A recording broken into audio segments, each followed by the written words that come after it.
Assalamu alaikum dear students, how are you all? I hope every one of you is fine. I am here with another video lecture. मेरा आज का lecture number 35 it from class 9 जिसमें हम लोग chapter number 3 biodiversity के बारे में बात कर रहे हैं. अपने previous video में मैंने आपको explain किया है about taxonomic hierarchy, यानी कि जब हम लोग क्लासिफिकेशन सिस्टम की बात करते हैं, ग्रुपिंग की बात करते हैं लिविंग ऑर्गेनिज्म की, तो हम उन ऑर्गेनिजम्स को डिफरेंट ग्रुप्स में डिवाइड करते हैं.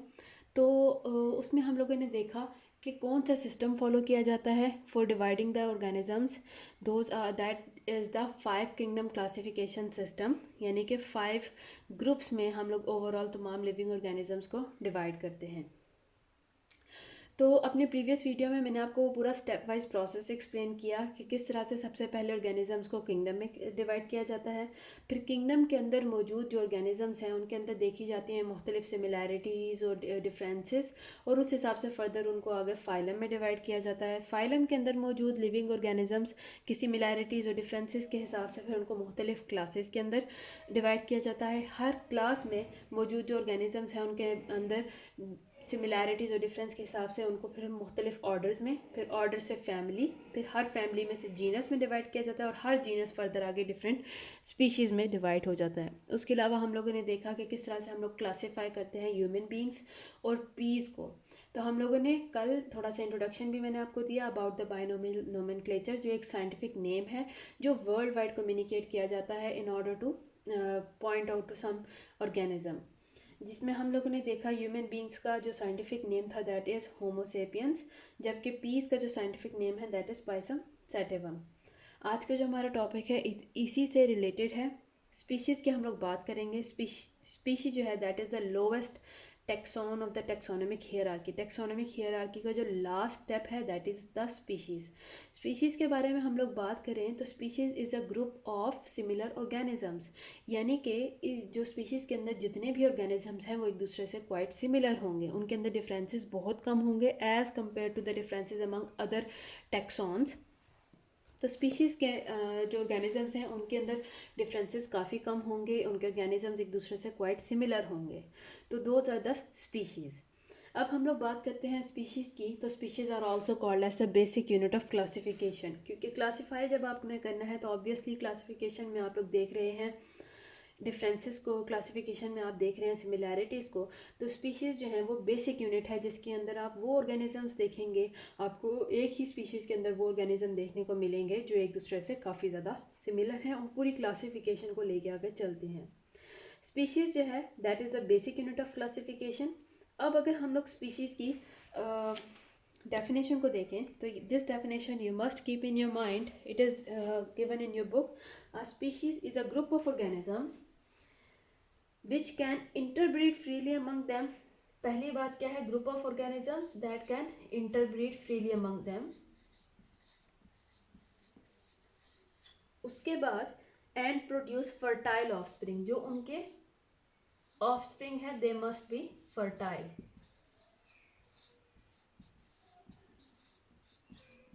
तो ये कुछ पॉइंट्स हैं जो आपने अपने माइंड में रखने हैं while learning, while writing down the definition of the species.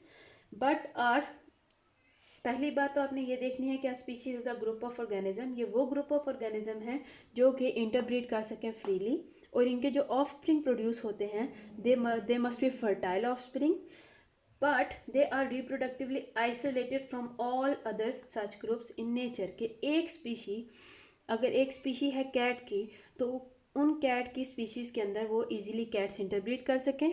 उसके अलावा they can produce fertile of spring. लेकिन तीसरा पॉइंट क्या है? They should be reproductively isolated from all other species. कि कैट्स से रिलेटेड एक ही जीनस के अंदर मुख्तलिफ स्पीशीज़ हैं, तो अगर एक स्पीशी कैट की है दूसरी स्पीशी से वो रिप्रोडक्टिवली आइसोलेटेड हो, यानी कि रिप्रोड्यूस ना कर सके, फर्टाइल ऑफ स्प्रिंग को प्रोड्यूस ना कर सके. तो दीज आर द 3 कंडीशंस जो कि एक स्पीशी को डिफाइन करते हैं. तो when you are going to define, when you are going to learn this definition, तो आपने ये 3 पॉइंट्स को माइंड में रखना है. द फर्स्ट वन इज़ कि लिविंग ऑर्गेनिज्म जो एक ही स्पीशी से बिलोंग करते हैं they can interbreed freely. Interbreed का मतलब है reproduction. They can reproduce, they can reproduce with themselves freely. उसके अलावा रिप्रोडक्शन से जो ऑफस्प्रिंग प्रोड्यूस होते हैं they must be fertile, means those offsprings in the future they can produce more offsprings, और वही स्पीशी बाकी की स्पीशीज़ के साथ रिप्रोडक्टिवली आइसोलेटेड हो नेचर के अंदर। तो ये जो तीनों चीज़ें हैं ये हमें स्पीशीज़ को एक्सप्लेन करने में हेल्प आउट करती हैं। तो हर each species it possesses its own distinct structural, ecological and behavioural characteristic. हर स्पीशीज़ की अपनी अपनी बाकी स्पीशीज़ से डिफरेंट स्ट्रक्चरल, यानी कि उनके अंदर स्ट्रक्चरल चेंजेस होंगे बाकी स्पीशीज़ के लिहाज से, इकोलॉजिकल चेंजेस होंगे उनकी that are very different from other species, और उसके अलावा बिहेवियरल कैरेक्टरिस्टिक्स होंगी जो कि बाकी की स्पीशीज़ से मैच नहीं करती हैं, डिफरेंट होती हैं। तो ये तीनों चीज़ें एक स्पीशीज़ को दूसरे स्पीशीज़ से डिफरेंट होने पे हेल्प करती हैं। सो जब हम लोग डेफिनेशन देखते हैं तो हम लोगों ने डेफिनेशन में एक और चीज़ पढ़ी है, एक और वर्ड देखा है, इन नेचर, यानी कि रिप्रोडक्टिवली आइसोलेटेड इन नेचर, कि कुदरती तौर पर हम उनकी बात करते हैं तो वो एक दूसरे से रिप्रोडक्टिवली आइसोलेटेड हों, एक दूसरे के साथ रिप्रोड्यूस ना कर सकें। दो मुख्तलिफ स्पीशीज़ के ऑर्गेनिज़म एक दूसरे के साथ रिप्रोड्यूस ना कर सकें, सिर्फ वही ऑर्गेनिज़म एक दूसरे के साथ रिप्रोड्यूस कर सकते हैं जो कि एक ही स्पीशीज़ से बिलोंग करते हैं। अगर वो ऑर्गेनिज़म दूसरी मुख्तलिफ स्पीशीज़ से बिलोंग करते हैं तो they can not reproduce, they are reproductively isolated. So यहाँ पे आपने जो वर्ड है नेचर, इसको ज़्यादा माइंड में रखना है, क्योंकि टू ऑर्गेनिजम्स आज के अगर दौर में देखते हैं जिस तरह साइंस तरक्की कर रही है, जिस तरह से इंसान तरक्की कर रहा है साइंस को लेके, so two organisms that are related to different but very close species they can cross breed under artificial condition, कि इंसान अपने फ़ायदे के लिए जानवरों को मुख्तलिफ़ तरीक़ों से यूज़ करता है। तो वो जानवर जो कि काफ़ी ज़्यादा जो मुख्तलिफ़ स्पीशीज़ से बिलोंग करते हैं पर उनके अंदर सिमिलैरिटीज़ काफ़ी ज़्यादा हैं क्योंकि उनकी स्पीशीज़ एक दूसरे से काफ़ी ज़्यादा मिलती जुलती हैं, तो इंसान उन स्पीशीज़ के ऑर्गेनिज़म को सिलेक्ट करके उनको क्रॉस ब्रीड करवाता है, यानी एक स्पीशीज़ के ऑर्गेनिज़म को क्रॉस करवाता है दूसरे स्पीशी के ऑर्गेनिज़म से, जो कि कुदरती तौर पे ऐसा पॉसिबल नहीं है बिकॉज ये स्पीशीज़ की डेफिनेशन को ब्रेक कर देता है। पर इसीलिए यहाँ पे उसकी डेफिनेशन में वर्ड आया है इन नेचर, यानी कि कुदरती तौर पे जो ऑर्गेनिजम्स हैं जो मुख्तलिफ स्पीशीज़ से बिलोंग करते हैं दे आर रिप्रोडक्टिवली आइसोलेटेड, वो एक दूसरे के साथ रिप्रोड्यूस नहीं कर सकते हैं, ऑफस्प्रिंग प्रोड्यूस नहीं कर सकते हैं। बट इंसान ने as a science progressed, the human beings they started science, using science for their own advantage. तो इसीलिए उन्होंने साइंस के ज़रिए ऐसे आर्टिफिशियल मेथड निकाले कि अपने फ़ायदे के लिए ऐसे जानवर जो मुख्तलिफ स्पीशीज़ से बिलोंग करते थे उनको एक दूसरे के साथ क्रॉस करवाया।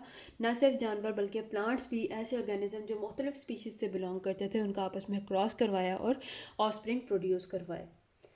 पर यहाँ पे अननेचुरल क्रॉस है क्योंकि ये कुदरत के अलावा है, एक आर्टिफिशियल प्रोसेस है जिसमें इंसान का अमल दखल है, तो इसे हम लोग कहेंगे this is the unnatural cross, यानी जो कुदरत की तरफ से नहीं है।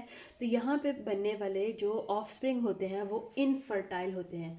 ये तो स्पीशीज़ को डिफाइन करता है कि इंटरब्रीड कर सकें, फर्टाइल ऑफस्प्रिंग कर सकें और रिप्रोडक्टिवली आइसोलेटेड होने चाहिए बाकी के स्पीशीज़ से। लेकिन जब इंसान आर्टिफिशियल मेथड का इस्तेमाल करना शुरू कर देता है तो उसकी वजह से जो वो पहले रूल, इस थर्ड रूल को ब्रेक करता है कि रिप्रोडक्टिवली आइसोलेटेड उनको रहने नहीं देता, आर्टिफिशियल मेथड यूज़ करके टू मुख्तलिफ स्पीशीज़ के दरमियान में क्रॉस करवाता है। उसके बाद क्या होता है, रिज़ल्ट क्या आता है कि सेकंड उनको हम इसीलिए एक स्पीशीज़ के अंदर कंसिडर नहीं कर सकते क्योंकि सेकंड रूल भी ब्रेक हो जाता है, क्योंकि जब दो ऑर्गेनिज़म जो मुख्तलिफ स्पीशीज़ से बिलोंग करते हैं जब उनका क्रॉस होता है तो the offspring that is produced it is infertile in nature, मतलब जो ऑफस्प्रिंग है it can not produce any more offspring.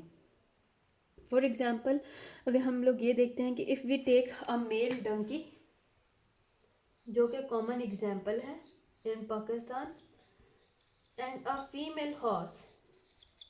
अब ये क्योंकि एक डंकी है और एक हॉर्स है तो ये दोनों अलहदा अलहदा स्पीशीज़ से बिलोंग करते हैं, but they have been crossed multiple times by using artificial method to produce the infertile offspring. इनका जो इनफर्टाइल ऑफस्प्रिंग जिसे हम लोग म्यूल का नाम देते हैं ये प्रोड्यूस करते हैं। म्यूल इज़ इनफर्टाइल, म्यूल इन दोनों स्पीशीज़ में से किसी स्पीशीज़ से बिलोंग नहीं करता, ये अननेचुरल प्रोसेस है। तो इसका रिज़ल्ट जो म्यूल है that is infertile in nature. तो ये हमारे स्पीशीज़ के 3 मेन पॉइंट्स थे। जब हम लोग स्पीशीज़ को स्टडी करेंगे आप आगे चल के ऑर्गेनिजम्स को, तो आप इन 3 मेन पॉइंट्स के हिसाब से ऑर्गेनिजम्स को डिफाइन कर सकते हैं कि whether they belong to same species और whether they belong to different species. अब जो ये है क्राइटेरिया इंटरब्रीडिंग का, कि हम लोग कहते हैं कि लिविंग ऑर्गेनिजम्स जो एक ही स्पीशीज से बिलोंग करते हैं they can interbreed with each other. This criteria of interbreeding it can not be used for species recognition. अब हम लोग ये जो इंटरब्रीडिंग का प्रोसेस है इसकी मदद से हम लोग स्पीशीज़ को रिकॉग्नाइज नहीं कर सकते कि if these two organisms they can not interbreed with each other it means they belong to different species.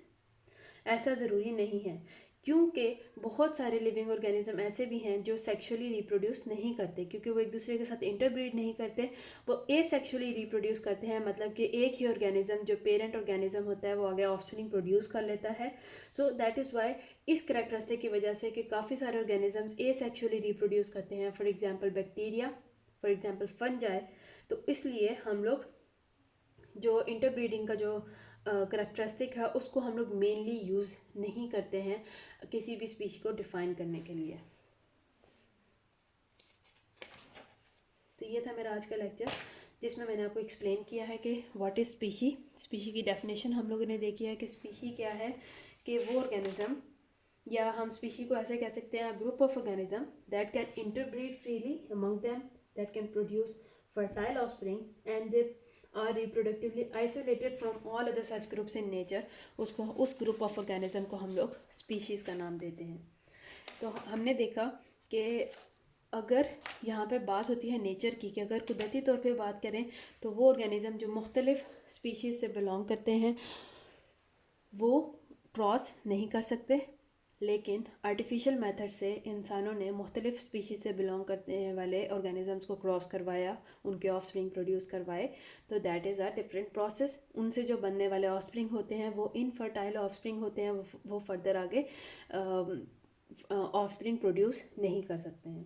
सो उम्मीद है आपको आज के लेक्चर की समझ आई हो। अगर यहाँ तक कोई भी प्रॉब्लम है तो we can discuss in the comment section. I am here to help you out and see you soon in the next video. Till then, अल्लाह हाफिज़।